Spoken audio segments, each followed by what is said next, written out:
ആധുനിക ദാമ്പത്യ ജീവിതത്തിൽ ബന്ധങ്ങൾ നിലനിർത്താൻ സഹായിക്കുന്ന നമുക്ക് പരിഗണിക്കാവുന്ന കുറച്ച് റിലേഷൻഷിപ്പ് റൂൾസിനെ പറ്റിയാണ് പറയുന്നത്. ഒന്നാമത്തത് ടൈം മാനേജ്മെൻറ്റ് അല്ലെങ്കിൽ സമയക്രമീകരണങ്ങളാണ്. തിരക്കേറിയ ജീവിതത്തിൽ പരസ്പരം സമയം കണ്ടെത്താൻ ഈ രീതികൾ അവലംബിക്കാം. ഇതിലാദ്യത്തേത് 7-7-7 റൂളാണ്. അതായത് 7 ദിവസത്തിലൊരിക്കൽ ഒരുമിച്ചൊരു ഡിന്നർ അല്ലെങ്കിൽ സിനിമ, 7 ആഴ്ചയിലൊരിക്കൽ ഒരു ലഘുയാത്ര, 7 മാസത്തിലൊരിക്കൽ ഒരു വലിയ അവധിക്കാല ട്രിപ്പ്. മറ്റൊന്ന് സ്ക്രീൻ ഫ്രീ ടൈമാണ്.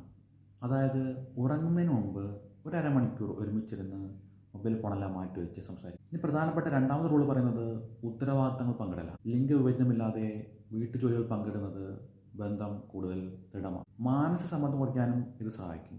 വീട്ടുജോലികൾ ഒരാൾ മാത്രം പ്ലാൻ ചെയ്യാതെ രണ്ടുപേരും ഒന്നിച്ച് ഉത്തരവാദിത്തങ്ങൾ ഏറ്റെടുക്കുക. ഒരാൾ പാചകം ചെയ്യുമ്പോൾ മറ്റേയാൾ ക്ലീൻ ചെയ്യലും അതേപോലെ തന്നെ സാധനങ്ങൾ വാങ്ങുന്നതും ഏറ്റെടുക്കുക. മറ്റൊന്ന് ഫാമിലി ബിസിനസ് മീറ്റിംഗ്.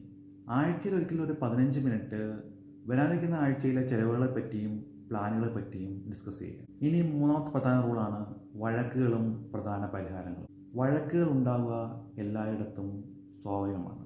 എന്നാൽ അത് കൈകാര്യം ചെയ്യുന്ന രീതി വളരെയധികം പ്രധാനമാണ്. ഒരു തർക്കമുണ്ടായാൽ 5-5-5 റൂള് അല്ലെങ്കിൽ 5-5-5 റൂള് പരീക്ഷിക്കും. ആദ്യത്തെ 5 മിനിറ്റ് ഒരാൾ സംസാരിക്കണം, മറ്റേയാൾ ശ്രദ്ധയോടെ കേൾക്കണം. അടുത്ത 5 മിനിറ്റ് മറ്റേയാൾ സംസാരിക്കണം. മൂന്നാമത്തെ 5 മിനിറ്റ് പരിഹാരത്തിനായിട്ട് സംസാരിക്കും. മറ്റൊന്ന് വിട്ടുനിൽക്കുക അല്ലെങ്കിൽ 20 മിനിറ്റ് ബ്രേക്ക്. തർക്കങ്ങൾ അതിരുവിട്ടാൽ 20 മിനിറ്റ് നേരം മാറി നിൽക്കാം.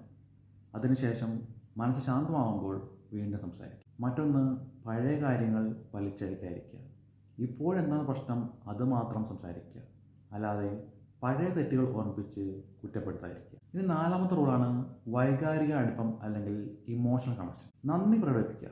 പങ്കാളി ചെയ്യുന്ന ചെറിയ കാര്യങ്ങൾ പോലും നന്ദി പ്രകടിപ്പിക്കുന്ന ശീലം ഉണ്ടാക്കുക. ഇത് അവരിൽ തങ്ങളെ പരിഗണിക്കുമെന്ന് തോന്നൽ ഉണ്ടാക്കാൻ സഹായിക്കും. മറ്റൊന്ന് സ്വകാര്യത മാനിക്കുക എന്നാണ്. വിവാഹിതരായാലും അവർക്ക് ഫ്രണ്ട്സും റിലേറ്റീവ്സൊക്കെ ഉണ്ടാകും.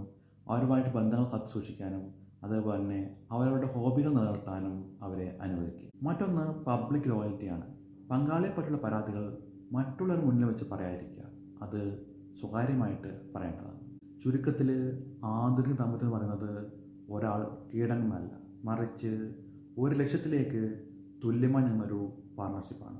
അതായത് ദാമ്പത്യം എന്ന് പറയുന്നത് ഓണർഷിപ്പ് അല്ല, മറിച്ച് പാർട്ണർഷിപ്പ്.